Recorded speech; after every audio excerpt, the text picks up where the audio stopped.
Well, today I'm joined by two guests with very different stories to tell. The first is one of the world's most successful entrepreneurs. He's an innovator, he's a philanthropist, and the second, a musical icon responsible for some of the greatest hits, Think Le Freak, Everybody Dance, We Are Family, for starters, and indeed he's responsible for some of the great hit makers in history. Both activists in their own rights. They're joining forces to celebrate 20 years of Virgin Unite, the independent non-profit foundation of the Virgin Group. What a pleasure to welcome Richard Branson and Nile Rodgers to the programme. Welcome to you both. Thanks for being here. Thank you for having us. The Virgin Unite, 20 years on, can you tell us about the genesis of it? When did you have that eureka moment and say, I'm in here?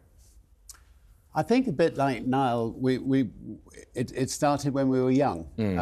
I left school young to start a magazine to campaign against the Vietnamese War, which was a very, very unjust war, and also to try to rally young people against campaigning against the Biafran War, that was a horrible war that was taking place in Africa. And it was the 60s, and there were other injustices taking place. It was the time, being gay in those days was not easy. Women's rights had not been won. And so it was a time to get out and campaign on those issues. And as young people, we actually found that we had a lot more power than we thought. And so that's really how we started. And you started with the Black Panther movement. Yeah, it sounds like he's telling my story. Yeah. I actually started before the Black Panthers, but when I joined the Black Panthers, that's when I was probably the most effective, because we started the Breakfast for Children program, yes, which wound up being adopted all across America. For sure. You know, at the beginning they said we were the greatest threat, and the next thing you know, every school in America started serving. Well, remind people what the Black Panther movement was, if you wouldn't mind. Pardon me? Remind people what the Black Panther movement was. So the Black Panther Party started in Oakland, California. Yeah. And that's because there was a huge amount of violence in Oakland, and it became a national organization. And what people don't realize is that it mirrored the communities that it actually was working in. So the New York Black Panther branch, we were very, very different than Oakland, even though Oakland was sitting at the top. So that's where the Central Committee sat. However, our problems were different. Fundamentally, they were the same, but it just worked a little differently. Okay. We had much better relationships with people. We were, as Richard said, it was the beginning of the women's movement, the Black rights movement, the gay movement. So we were far more politically active, yes, much more intellectual, and our programs seemed to really stick. They're practical. Pardon me, they were very practical. And the thing is that we had a lot of interaction with the business owners and all the vendors, and that was very important. You know, you're both describing a time in history where it was very bloody, and it was dark, and there was a nastiness in the air. You know, you had the assassination of Dr. King, and you had, of course, Bobby Kennedy, 68, and others asides. And you, as young men, chose to meet violence with peace, and chose to meet cruelty with kindness. Where did that come from in your lives, Richard? I mean, I think that the wonderful thing about the 60s was it was a peace and love time. Yeah. You know, and I think it definitely affected me going forward. I mean, when the Iraq War looked like it was going to happen, and that Britain and America were going to invade, again, it looked like a very unjust war was about to take place. There was no justification for it. And using what I learnt in the 60s, we set about trying to see if there was any way that we could stop it. And a bit precocious, but we thought we'd give it a go. And so I knew the King of Jordan. We talked to Saddam Hussein and suggested that he go and live in Libya for the rest of his life and bring his family there. Yes. And he agreed to go as long as we got two elders, Nelson Mandela and Kofi Annan, who was Secretary General of the United Nations, to fly out with him. And they agreed to go. Sadly, the bombing started the day before the visit took place, and the rest is history. That's an extraordinary story. I'd never heard that before, that you were that close to a shuttle diplomacy solution to the problem that could have changed a lot of history, actually, if Hussein had gone. Well, what happened as a result is Mandela, Kofi Annan, decided, if we could stop a war, let's form a group of elders. So they're meeting actually in London. I'm going from here to an elders meeting. Mary Robinson there, Mary of course. Robinson, from Ireland. Who chairs the elders, and wonderful people like President Carter and others became part of the elders. So you're dealing with can I ask you how old you are? Am I allowed to do that? Yeah. Niall, how old are you? I'm 72. God help us. And Richard? He's a baby. I'm 74. Okay. But the point I'm making is you're talking about the elders, and the elders are all older than you, in fairness, I think. But with age comes wisdom. Yes. And sometimes we can be a little bit cavalier with older people in society, don't you think? And yet they're repositories of stories and advice and history. So you guys seem to have channeled that. You could have, said, I might just do some gigs and I might just, go on another balloon like you're doing soon again. We'll talk about that in a minute. But you know what I mean? You could just sit back, and yet here you are, fully engaged, fully interested, and fully using your past and your history. Why bother?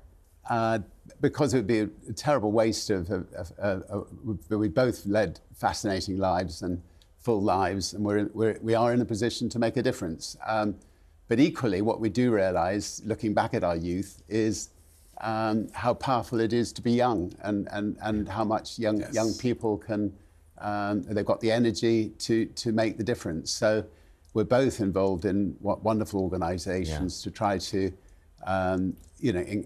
encourage young people to be the leaders of the future and the leaders of today, and that's we're both having a lot of fun on. Yeah, and when you think about it, you have focus and idealism. Yeah.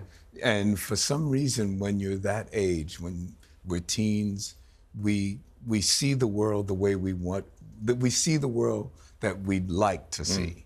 And if it's not that way, we just are, I always say we're just turbocharged. We just can't stop.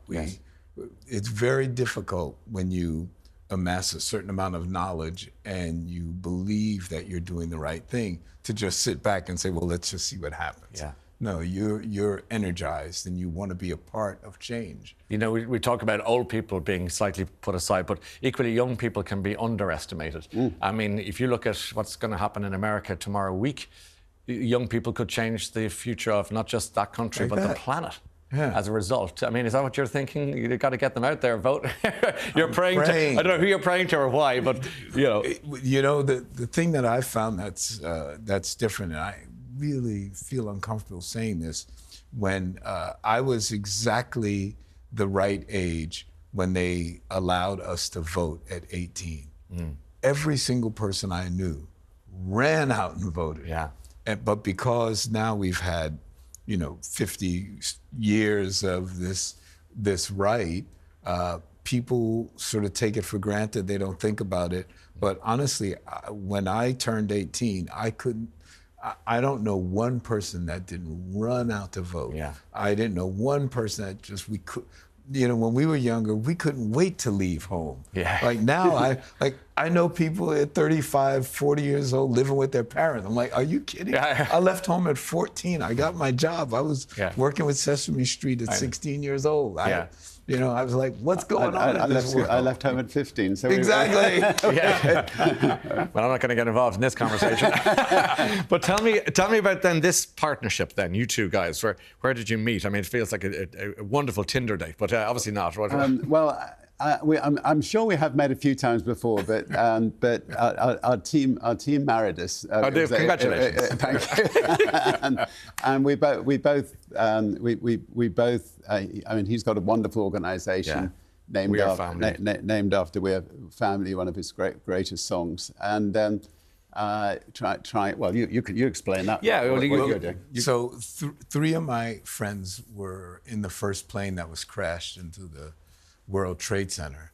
And the music business, I believe musicians are very altruistic. So they got together and said, okay, we're going to raise all this money and we're going to give it to the firefighters' wives. But I thought that was sort of myopic. It was like, I don't like to just do something and then have it go away. And I found that I wanted to do something to try and educate people and say that, well, maybe this horrible event, which actually had far-reaching repercussions in America because there were acts of violence to the tune of thousands against people who looked Muslim or looked Arab or looked South Asian, and people, Americans as a country are not terribly sophisticated because we have such a large country that sometimes people don't even go anywhere. They just stay in America. I think it's only about, I hate to give statistics and have them be wrong, but I think only 30, 40% of Americans have passports. So, let me ask you before, because you got a big event today to celebrate the 20th. Are you playing? Are you gigging? The poor man, he's just come in from India. We're going to drag him on stage tonight. Okay, gosh, okay. Well, plenty of tea and coffee for you. What are you going to play? Are you playing songs we all know and love? Yeah. All the big ones? That's all we ever do. Yeah. It's always disappointing when great stars never play the records that they're best known for. I know. He kindly sounds like we're going to get some of his classics. And as it's a music station, who are you listening to? Who do you rate these days, Niall? Who's on your radar? Yeah. Right now, the modern artist. Fascinated by Will Smith's daughter, Willow. Right. She is just blowing me away. I'm also working with an artist named Nile Rodgers, and she is, once again, they're just killing it. So you're loving right now. Yeah. Women, just their focus, their comfort factor with the gear, which was always an impediment in the old days. Nowadays, they just come in and start recording, and it's making my life so easy. I like that. And Richard, who are you listening to? Well, I still listen to artists of our era. So, I mean, one of my best friends is Peter Gabriel, who Love and Sure. songs like Biko and some of those incredible songs of the past. They're your go-to. Yeah. They're your go-to thing.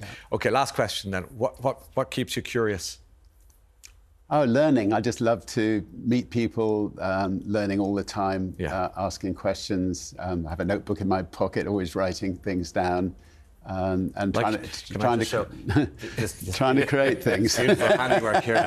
These lovely notes that you've been taking to revise. But you can't be. You think maybe Richard Branson would have the state of the art laptop. Right. This is very reassuring for us. Yeah. That's what Bob Dylan does, by the way. It's really true. That's what he Dylan does the same thing. Exactly that. What keeps you curious now? The world keeps me curious. Sure. Every day I'm thrilled to learn something new. Yeah.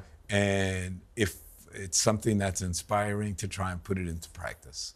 Nile actually wrote a song about our company called Like a Virgin. Like a Virgin. Let's end it on that beautiful note. Why don't we? We could sing a few bars of it, but we'll just leave it. I think the country suffered enough. Thank you very much, Richard Branson, Nile Rodgers. Great to see you both.